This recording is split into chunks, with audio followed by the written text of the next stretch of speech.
Sweden, the place that didn't put the police to run after teenagers for being outside, the place that didn't forcibly put people into medical camps, hospitals, the place that doesn't force people to wear muzzles, and generally the place that started from the premise that hiding everyone away from the Wuhan virus won't work. But wait, didn't that cause a lot of death? Well, not directly, not really, but yes, they had more death, but not uniformly, and not more than those who did the opposite and suppressed daily normal life. It's complicated. So let's explore.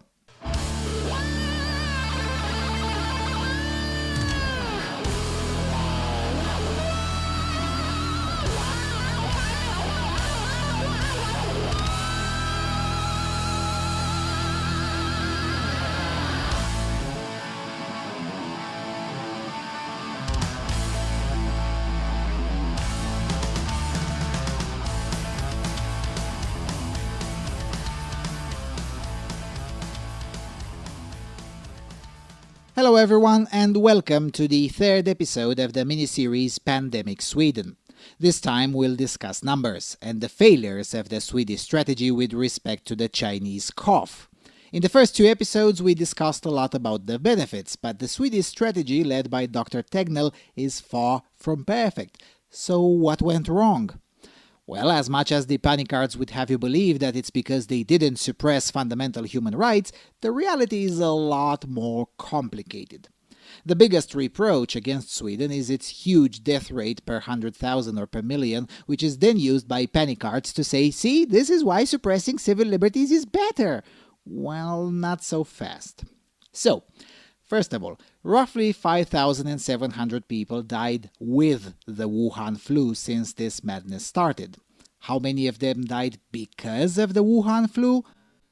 Nobody knows, because the way Sweden counts these things is very liberal. Basically, if I had tested positive while in Sweden and then 3 days later died in a car crash, that would have been counted as a COVID-19 fatality. So that's one aspect to keep in mind when comparing numbers, especially when comparing with Germany, which has the strictest case definition, and they also do autopsies, something which Sweden doesn't, and neither is most of Europe, by the way. Secondly, let's take a look at this nice collection of graphs, courtesy of the Folkhälsomyndigheten. So, we noticed something interesting. While most of the people who tested positive were between the ages of 20 and 60, the vast majority of deaths, over 90% in fact, are in the 70-plus age group. Now that's not a surprise. It used to be a surprise last month when most of Europe still had restrictions.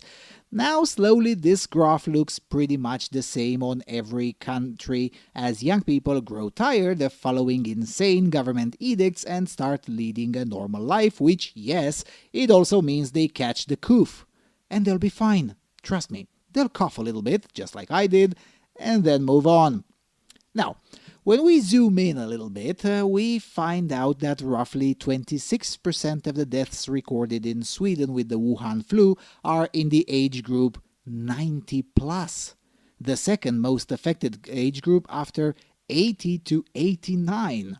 Again, not surprising. But then let's look over the same period at the overall death rate in the country. For that, we go to something called Statistiska centralbyrån, or the Central Bureau of Statistics, and take a quick look at the overall mortality. And here's where things become complicated. Around 90,000 people die every year in Sweden, approximately 250 people per day, of all causes, including diseases, old age, car accidents, suicides, murder, you name it. In 2019, unusually few Swedes passed away, a bit over 89,000. Such a low mortality hasn't been recorded since the year 1977 in the country.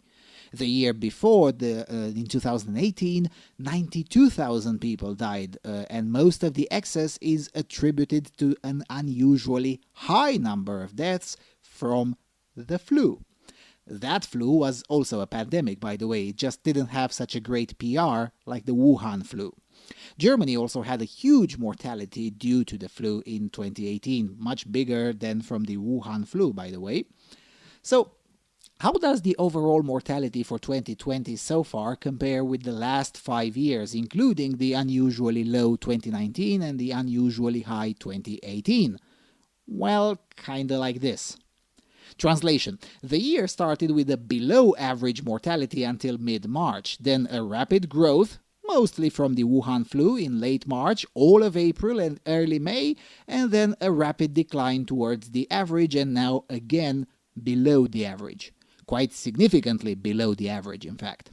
The SCB publishes these things every Monday, and had been doing so since April precisely in order to allow everyone to trace these things regardless of what Anders Tegnell says, regardless of what the paid shills say, regardless of what the China Health Organization has to say, basically just the facts.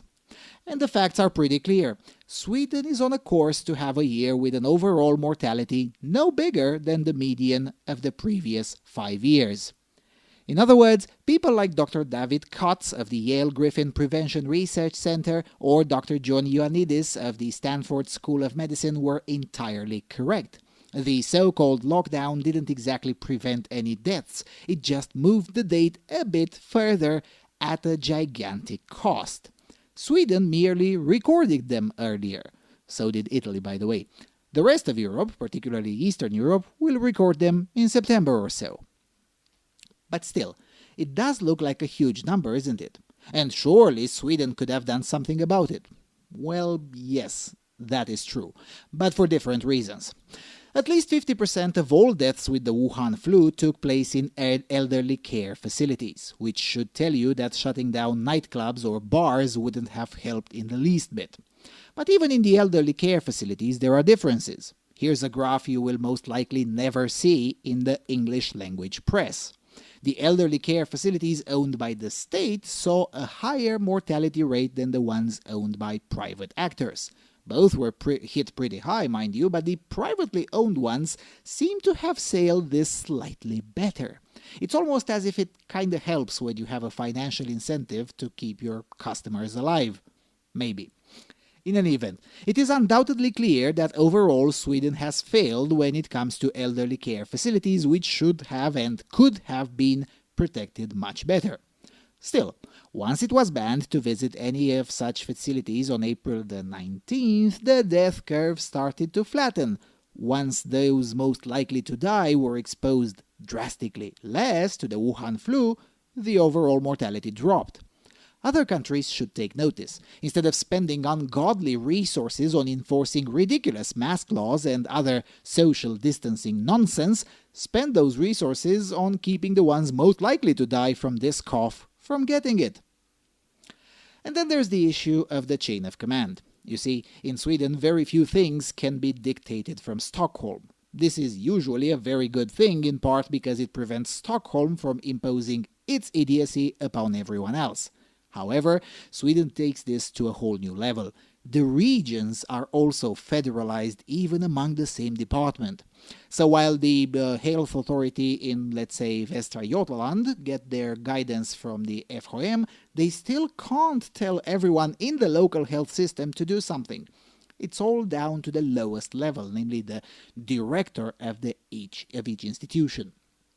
That, again, is a very good thing most of the time. However, when the idea came that one should seal off elderly care facilities from the rest of the world, some did it faster on March the 31st when the recommendation came, some did it later, and some didn't do it until the parliament passed a law for this, which was on April the 17th and came into force on the 19th.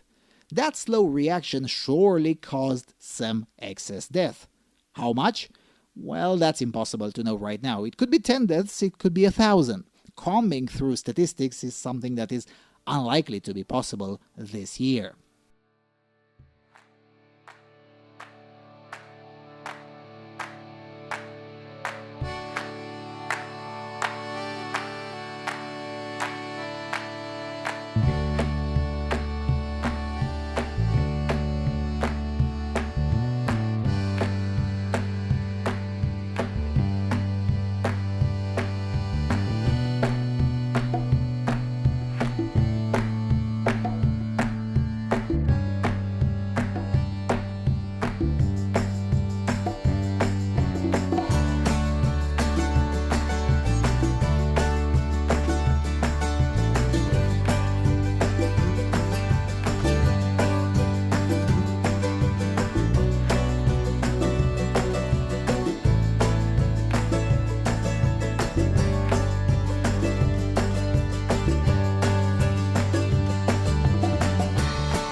And then there is something that indeed does make Sweden different. While all countries have elderly care facilities, or asylums if you want, Sweden does it on an entirely different scale.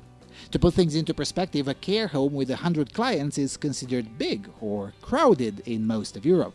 In Sweden, that's a regular one. Elderly care homes routinely have hundreds of clients housed in and are basically little towns in their own right. Now, I'd show you footage from them, but it was still banned even to walk around, so no luck on that. Still, the rate of institutionalization of the elderly in Sweden does make a huge difference. While all countries of Europe have elderly people who are institutionalized for end-of-life care, Sweden in particular does it a lot more. Partly because there is basically no culture for caring for your family's elderly members like it is in Southern Europe. If you want, Sweden is the polar opposite of Italy. While in Italy, multi-generational households are the norm and both the children and the state spend ungodly amounts of money just to care for the elderly at home and avoid institutionalization, in Sweden, institutionalization is the go-to option for a lot of people, especially after they turn 70 or 75. And to add to the point of scale, in addition to the large institutions, there are also the so-called senior homes, which are basically ordinary homes for people aged 55 and over that have been converted or renovated by the municipality.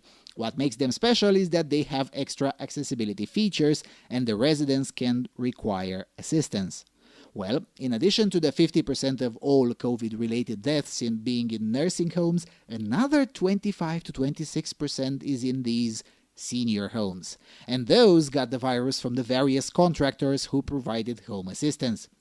And most of those contractors are people who simply can't afford not to go to work, even if they had symptoms of the Chinese cough. Kommunal, which is Sweden's largest union for municipal employees, which includes many care workers, said that in March, 40% of their staff at Stockholm nursing homes were unskilled workers employed on short-term contracts with hourly wages and no job security, and an additional 23% were temporary employees. Ouch! That didn't help either. So basically, 3/4 of the Wuhan flu-related deaths were from these two types of institutions. And no amount of lockdown would have prevented any of them. Less bureaucracy and more focus is what could have prevented at least some of them.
Still, even with all of this, Sweden messed it up badly when it comes to these elderly care facilities, but not more than others. Similar problems occurred in Canada, Spain, or Italy. Heck, in Canada, 82% of the Wuhan virus-related deaths occurred in these long-term care facilities as of May 2020. In Spain, entire institutions were abandoned by the workers and the elderly left inside to, well, die off, basically, of starvation. So before judging Sweden too harsh, let us not forget that many others haven't really done better. And since many like to compare things with East Asia, let us not forget that in East Asia, the honor culture says thou shalt not institutionalize your elderly. So failures at the elderly care facilities there, which for sure did exist, did not have the room to do much damage by virtue of not having too many clients. But in general, comparison with East Asia should be avoided. Different civilization, different expectations, you know the drill. But when compared within our civilization, Sweden doesn't fare the worst, but it doesn't fare the best either. But somewhere in there, with the noticeable difference that it did not suppress basic fundamental liberties to get there. And that should and must count for something.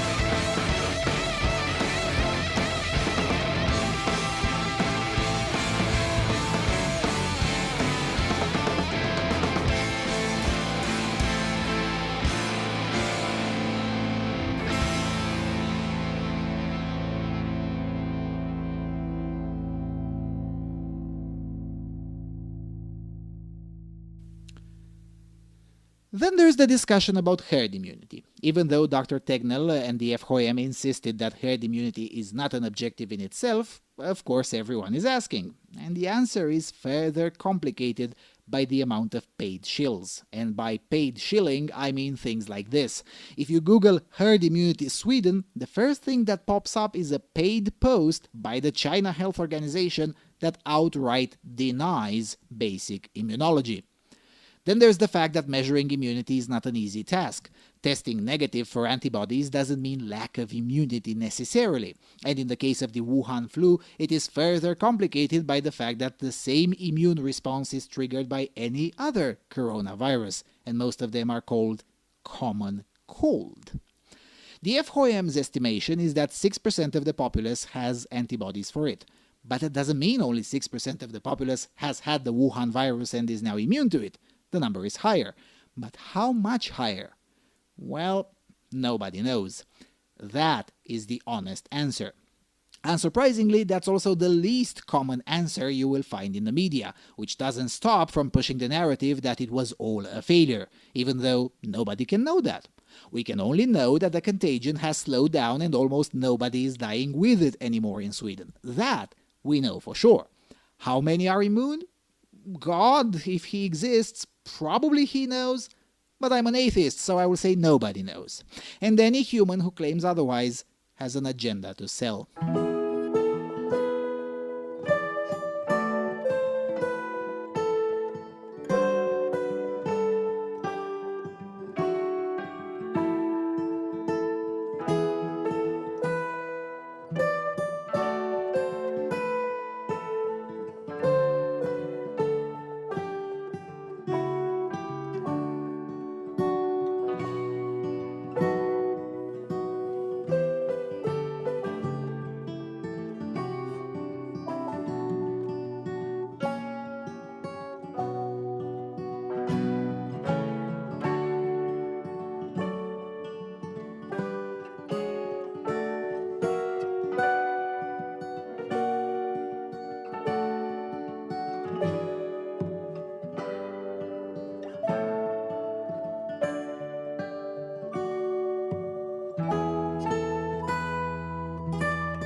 Ultimately, while almost everyone stood locked up and with their legal framework turned upside down, Sweden was going through the worst. Now everyone else is bracing for the worst while also facing multiple lawsuits and a thorough backlash from the populace. As always, we will refrain from predictions, but it's safe to say that Anders Tegnell's caution that judging Sweden next year rather than now rings truer today than it was 3 months ago. So far, however, for this stage, whether the panicards like to admit it or not, Sweden is in a much better shape for the near future when compared with most of the rest of Europe. The economy will suffer, in fact it's already suffering as a result of the insanity of the others, but it will suffer less. Its people are less stressed than almost everyone else in Europe, and it doesn't have to face a plethora of lawsuits from a hostile populace, like it's happening almost everywhere else in Europe. And all while also receiving tourists and not enforcing rules that drove millions crazy. Because in the end, life is more important than just survival. What's the point of surviving on your knees with no individuality, no recourse, mental health ruined, and all while breathing heavily behind the muzzle? If the peoples of Europe are dumb enough to accept that over a virus with over 99% survivability, then the peoples of Europe deserve anything. But, as always, I'm a bit more optimistic than that. If Sweden can do it, everyone else can do it too. Step by step. It's important to stay an individual, and yes, it's important not to buy into nonsense and maintain critical thought. Nobody is perfect, and nothing man-made is perfect either. The way Sweden approached the Wuhan virus is far from perfect. But so far, by the numbers, it is clearly better than what most of the rest of Europe did. Learn from Germany on the medical side and from Sweden on the legal framework side. That's the way forward. Not contact tracing apps, mass surveillance, muzzles, or other such nonsense. But hey, what do I know? I'm just a guy with a camera who coughed a bit, loves freedom, and can read Swedish. Who am I to question the wisdom of the Chinese Communist Party and its friends, right? So yeah. Question the consensus. Question the policies in your area. Stay an individual, and very important, start working at undermining the politicians who pushed for the idiotic pandemic policies. There is, and never was, any evidence that they work. In Denmark, there's now a scandal because their experts made the same recommendations as the Swedish ones, but the politicians decided that they know better, probably because they're in the same socialist international as Winnie the Flu. In Spain, there's once again chattering about the fact that a corrupt deputy prime minister got millions from the Islamic Republic of Iran to promote himself, and surprise, surprise, he's a friend of China too. Create similar scandals in your own area and country. Never stop. The politics of the Wuhan flu are still not decided, no matter what paid shills might try to tell you. Keep pushing. And with all of that being said, thank you all for watching. Many thanks to the donors who made this tour possible. Don't forget to subscribe, visit our website, and I will see you all soon on the Freedom Alternative.